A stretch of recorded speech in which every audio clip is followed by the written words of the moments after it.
And it is my privilege to host this afternoon's Flagler College Baccalaureate Celebration. This time I invite the stage party to come forward, and they'll be followed by the faculty.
This is a relatively new tradition begun just a few years ago at Flagler College, yet baccalaureate ceremonies are a centuries-old ritual that have an important symbolic dimension.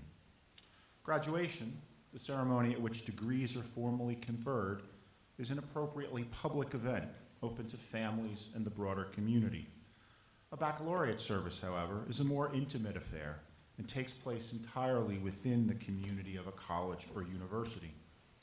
More fundamentally, it is an event that recognizes the accomplishments of you, the students, and the change that has happened within each of you during your course of study. Indeed, we are regaled in our academic robes as faculty, not to bring solemnity to this occasion, as we are at convocation.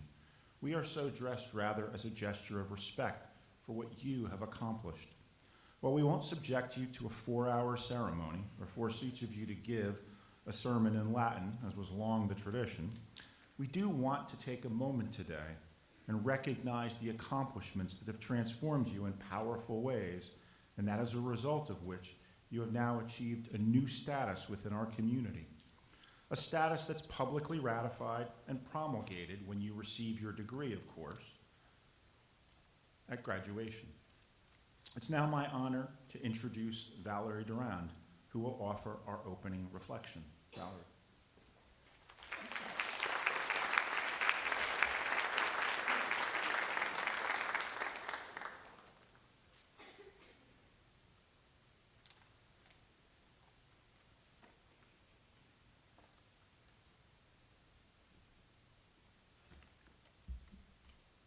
everyone?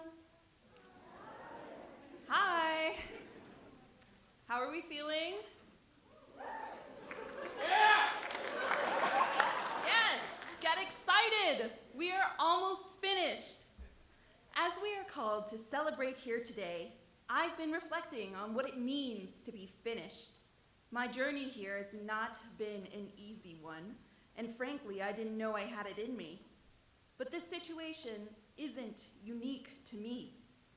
I have no doubt that you've all faced your own hardships in getting to this point, where it's finally about to be over, where you have almost done it, truly done it, when you can claim a victory that is so undeniably your own. That's been possible due to a variety of reasons, to our amazing faculty who shows you who you can truly become and that you can get there. Notably, this isn't limited to our wonderful professors. I treasure my interactions with everyone, from faculty to staff to Miss Jo and Miss Sonia especially. They have all been instrumental to my success. I may not know your stories. I may not even know your names. But I do know that we all have our own stories about how Flagler has made us stronger. That is what we have in common now. We are strong. We are enduring. And we are the class of 2026.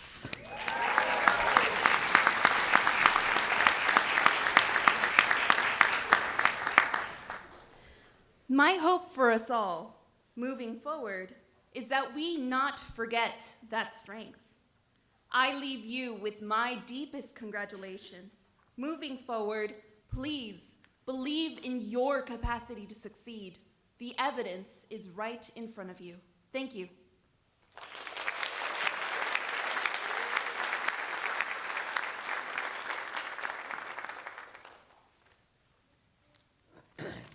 Good afternoon and welcome. Would like to welcome all those in person, our seniors and our faculty, and also those that are virtually watching us, family and friends of our seniors.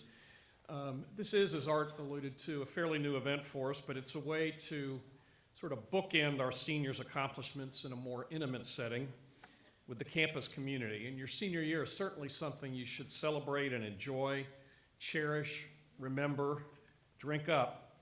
So I want to congratulate all our seniors. There's some that this is your last semester, with finals just coming up. Some have a semester left. But today we want to recognize you for your accomplishments and ask you to take time to reflect on what you've done intellectually, personally, civically. Remember those undergraduate experiences that frankly are going to be with you always. Friends that you've made now that will be friends for life, long after you leave Flagler College. As I visit with alumni groups up and down the eastern portion of the United States, they inevitably come to those events because they want to go and relive the experiences that they had on the campus, inevitably asking about faculty members that changed their lives, friends and staff that worked with them to help them get through to graduation and start a career. Some of my closest friends remain from my college day to this day, and we get together multiple times a year to talk about, of course, our new experiences, but remember the fun that we had while we were in college. So please set out with purpose. You may not have your plan set yet, but you're equipped now to be able to move forward for the rest of your lives and career, and hope that you stay true to your values and use this as a springboard into the future. So I want to commend you for your determination and your persistence. It takes a lot to get to this point. The only way you get a college degree is to earn it. It's just not given to you. I'm now happy to introduce our faculty speaker, Kim Bradley, who teaches creative writing and composition at Flagler College. She grew up in the storied town of Monroeville, Alabama, studied journalism at Auburn. She has an MFA in creative writing from the University of New Orleans, and her short fiction has appeared in numerous publications. Other work is forthcoming from the Broadkill Review in Saw Palm, Florida Literature and Art, and her short story collection, Spillway, published by the Stephen F. Austin University Press, won the silver medal in the 2022 Florida Book Awards General Fiction category. Please join me in welcoming Kim to the podium.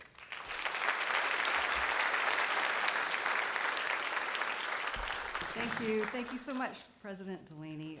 It's so good to be here today to celebrate our graduates. When I can't sleep, I plot the lives of my fictional characters. A chicken farmer running drugs on the Swanee River, a shaman who conjures his wife from the dead, an escaped convict hiding in a backyard treehouse. To fight my insomnia, I follow these folks around to understand what makes them tick. I ask, how did you get here? What in the world are you going to do next? Eventually, in the middle of the night, because I need to know what will happen to them, I get out the laptop and write the scenes I've imagined. I may have lost sleep, but I've chipped away at another story, one small victory. My day job, I teach fiction workshops where students create their own characters who hopefully keep them up at night too.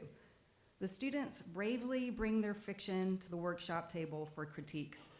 At first, they're nervous, rightfully so, because I've arranged the chairs in a classic workshop circle, and while it's meant to create a sense of community and camaraderie, it may at first resemble an impending interrogation. The first task is to memorize our mantra for the semester. Plot is this: a character wants something and wants it intensely and struggles to get it. In the end, she either wins or loses. Next, the students adopt a writer's line of questioning. What does your character want? Are the stakes high enough? What does he have to lose? Are there missed opportunities? Are you letting her off the hook too easily? Are there enough obstacles in the way? Is there a struggle? And then, sick as it sounds, we brainstorm ways to make it nearly impossible for the character to get what they want. A wallet is stolen, a car stalls in a busy intersection, a business goes belly up, a spouse wants a divorce, there's a devastating diagnosis. We devise a plan, a to-do list, all the actions a character might take to get what they want. How might they overcome any obstacles in the way? We identify traits that will help the character, a superpower that can make a win possible, and a weakness that could be the downfall. Even if a character doesn't win in the end, we want them to have tried everything humanly possible. Early in the semester, with the hopes of writing an in-class short story, I have the students make a list of things they have wanted, whether they achieved those goals or not. An A in calculus, a new car, a part-time job, a year studying abroad. Now I say, make a list of what you did. What actions did you take to make that happen? My intention is to show how they, like a potential character in a story, did or did not put forth enough effort. Once, in what is now an infamous example in my intro class, a student said he wanted a red mountain bike, the coolest bike ever, and he got it. What did you do, we asked. Did you get a job, work long hours, sacrifice your weekends and weeknights to save all that money? Did you steal it? Someone piped in. Nope, he said, I got it for Christmas. Well, that is actually not a story. Why? Because there is no struggle. There were no obstacles, no emotionally charged incidents to survive, no heartache or trauma to ultimately transform and change the character on the way to getting that red mountain bike. Robert Olin Butler, Pulitzer Prize-winning novelist and professor at Florida State University, writes about his unorthodox approach to the fiction workshop in his book, From Where You Dream. Until a student shows a character's yearning on the very first page of a short story, they're not allowed to bring the rest of the story to workshop. And he is adamant about this process. Fiction, inescapably, is the art form of human yearning. And the yearning, he says, once identified, finds its way into the character's memories and metaphorical connections in their own life. Everything reflects that same yearning. One thing I don't talk nearly as much as I should with students about is how absolutely horrible my own early fiction was. These so-called stories were fragmented, dreamy, self-conscious, embarrassing pieces of dribble. All the characters were passive, and they stood around thinking a lot. I didn't know what they wanted, and reflecting back on it, I didn't even really know that they needed to want something. There were some, pretty sentences here and there, but I simply did not understand plot. I was a wannabe writer circling the drain. But the stories did not stay awful and sad and pathetic, because while I didn't know what my characters wanted, I knew what I wanted. I wanted to be a published writer. And so what was stopping me? Quite a few obstacles. First, I had not tried hard enough. To be honest, I hadn't learned enough. And my weakness was that I let self-doubt undermine me. I allowed rejection to hit me personally. But my superpower was this: I am extremely stubborn. And the idea of not getting what I wanted was unacceptable. In other words, the stakes in my own life story were very, very high. So what did I do? I made a plan. I read books on the craft of writing, went to conferences, and eventually graduate school. I wrote draft after draft. I took more classes and joined writer groups. I knew I was on the right track when I discovered a quote from Bonnie Jo Campbell, one of my very favorite writers. She said, "When I realized that writing was mostly a lot of hard work, it was a great relief.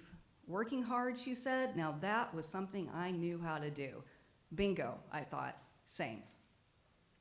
I'm going to speak for my colleagues when I say that their own obsessions, perhaps multiple obsessions, are why they are here sharing their passions with you at Flagler.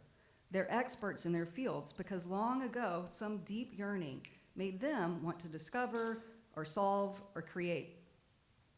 Their successes did not happen overnight, and I guarantee it was not always an easy path. Without hard work, life, for the most part, might occasionally hand you a red mountain bike, but not a career or a book contract or an education. When the semester is over, we all miss these fictional characters because we've had such a huge part in their lives. It's as if we have known them forever. They have taught us to understand human nature and our own lives. How else would I be able to write from the point of view of an escaped convict? Or my students write from the point of view of a crazed philosopher cheating death, a Vietnam vet with PTSD, or a vampire. But I think that what we miss most of all is the process of bringing order to chaos. Life does not fit that form. You already know the definition of plot, but to plot, the game I play to beat insomnia, to arrange scenes to create a desired effect, only works in fiction, where we can arrange things. We can't arrange our lives. The obstacles, these emotionally charged incidents that transform us, appear unannounced, some more disagreeable and unrelenting than others. But this is where knowing what you want comes in handy. So you all are leaving us soon, and I want to ask you this. What will your plot be? Who do you want to be? Who don't you want to be? And what do you want intensely? As Butler says, this desire, this yearning, it comes from where you dream. So, suspend your disbelief for just a minute and imagine that decades down the road, you're back here at Flagler.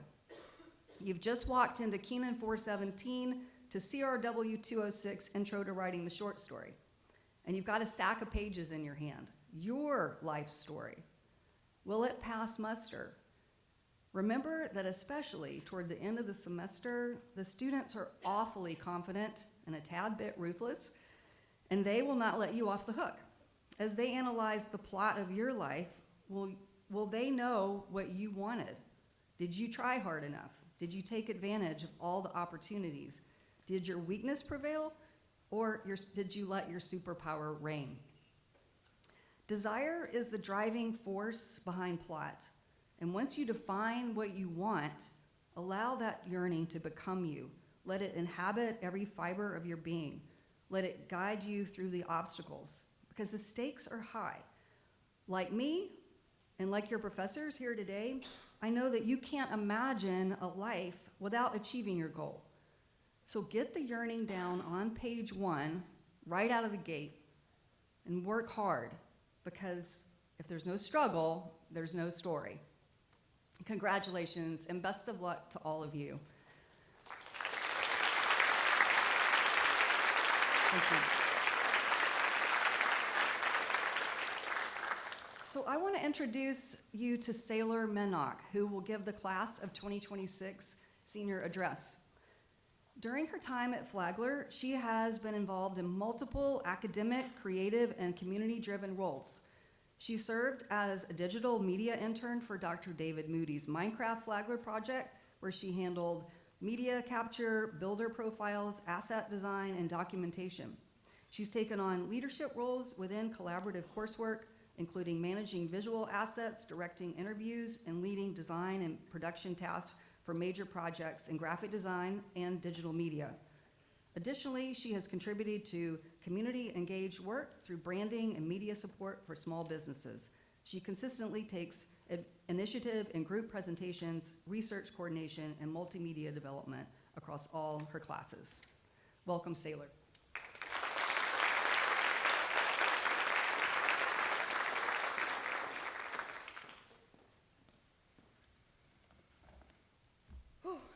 Ain't this a doozy? Good afternoon, everyone, and thank you for being here as we celebrate something we've all worked so hard to reach. Standing here today feels a little surreal, not because I didn't think we'd make it, though, let's be honest, there were a few moments that had me questioning everything, but because I finally get to look back and see the full picture of the last few years, and when I do, I don't see buildings or grades or deadlines. I see people. The biggest memories I carry from Flagler aren't places on campus, they're faces. My professors are the reason I got this far. They're the reason any of this makes sense. They're the reason I didn't give up after long nights working on photography edits, graphic design deadlines, media projects, or essays I swore were going to ruin my life for the next 24 hours. Every time I finished something and saw their reactions, the proud nod, the smile, "You did it, Sailor," that made everything worth it. Professors get a weird reputation. People think they're just there to teach, give grades, and send you emails you definitely forgot to read.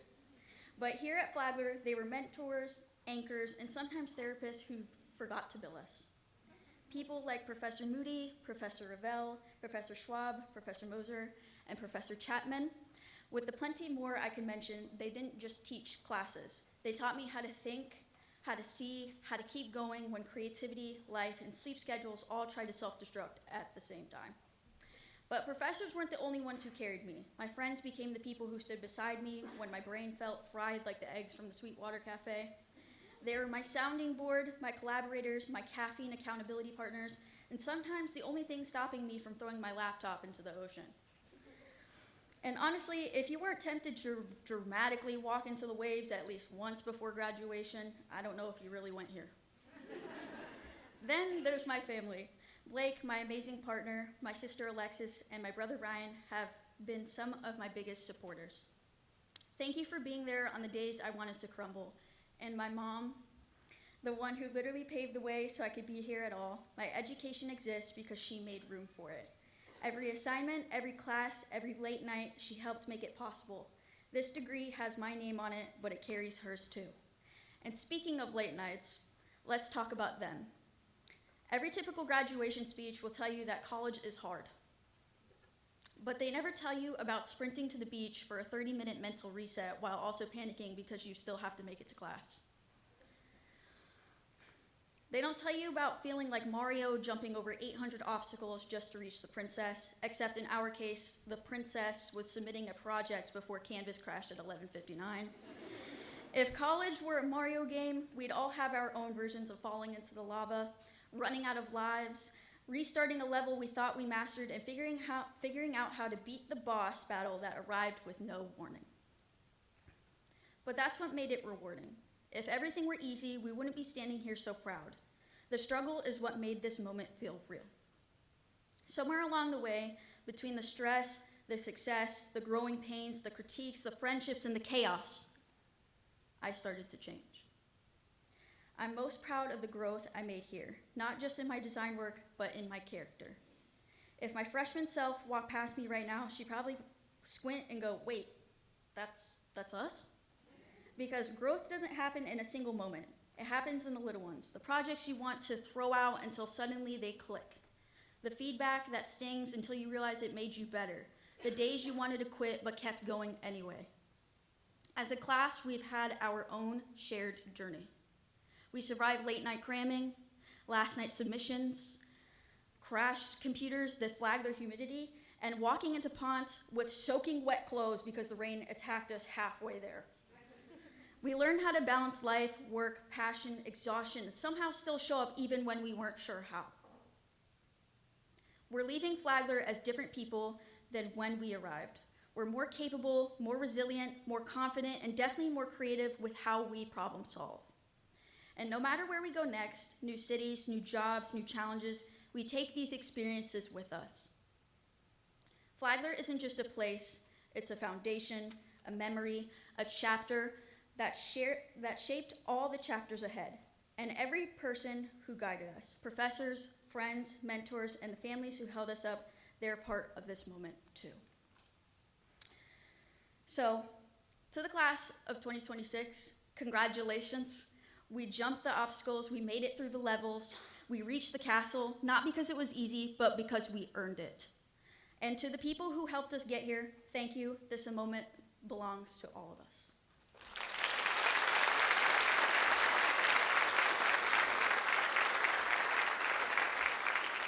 Now introducing Ms. Schaefer.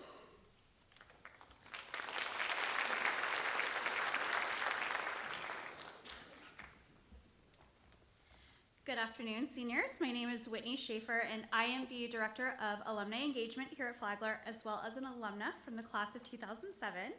And today, I would like to invite you to join me in a Flagler tradition. Now, as everybody said, this is a relatively new tradition, so I believe you're the third class to do this with me.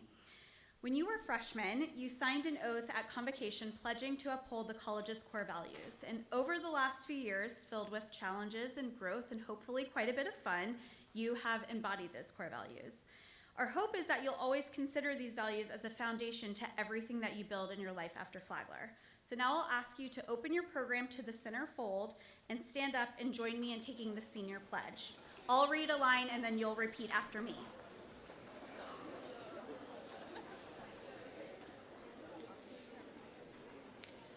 As a graduate of Flagler College, I pledge to remain true to our core values.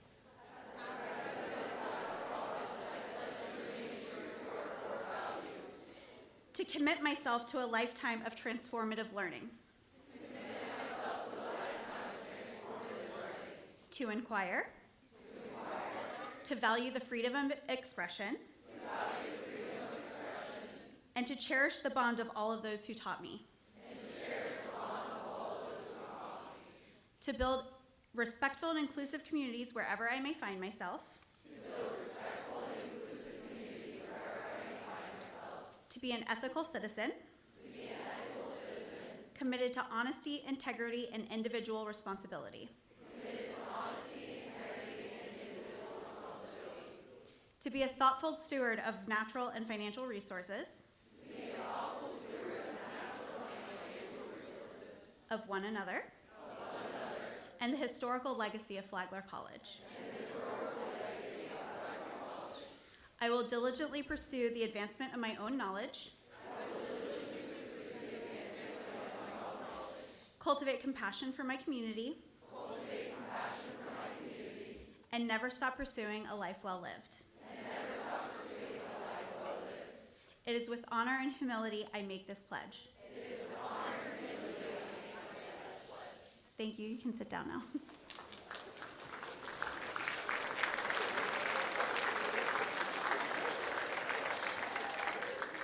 The Office of Alumni Engagement is so excited to welcome you into our thriving alumni community, and we really cannot wait to see where your future takes you. It is now my pleasure to introduce the Dean of Academic Life, Dr. Craig Wolfel.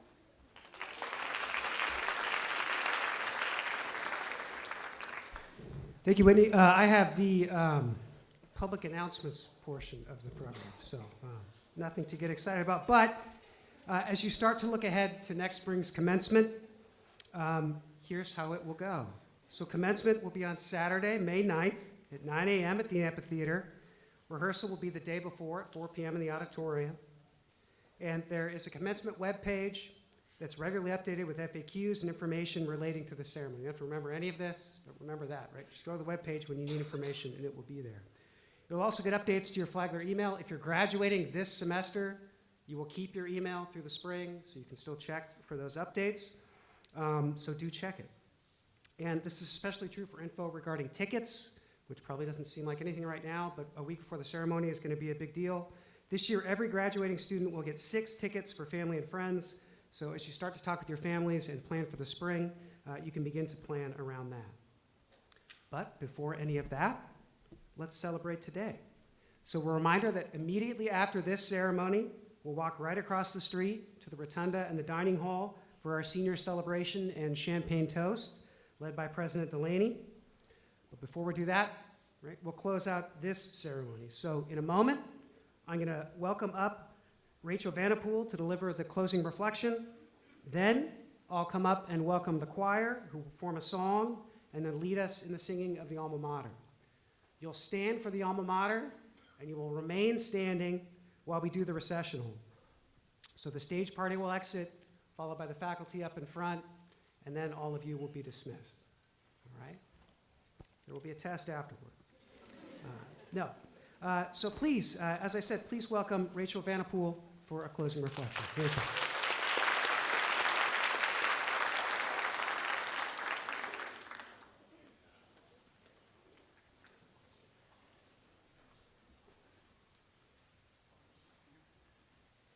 Hello. As we close this ceremony and begin to walk into what's next, I want to leave you with a few reminders. Kind of like the ones taped to our dorm doors freshman year. Keep in mind, you've already done harder things than you thought you could. As we look ahead, remember that kindness counts more than cleverness. You'll forget most of what was on the exam, but you'll never forget the people who made you feel seen.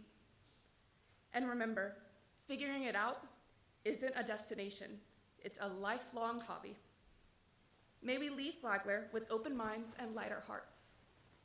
Still laughing, still learning, and still a little sunburnt from the St. Augustine sun.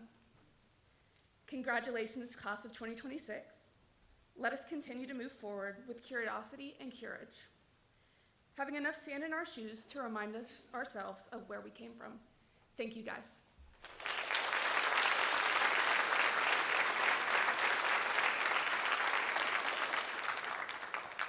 Thank you, Rachel. And now the Flagler College Choir, the Key of C's.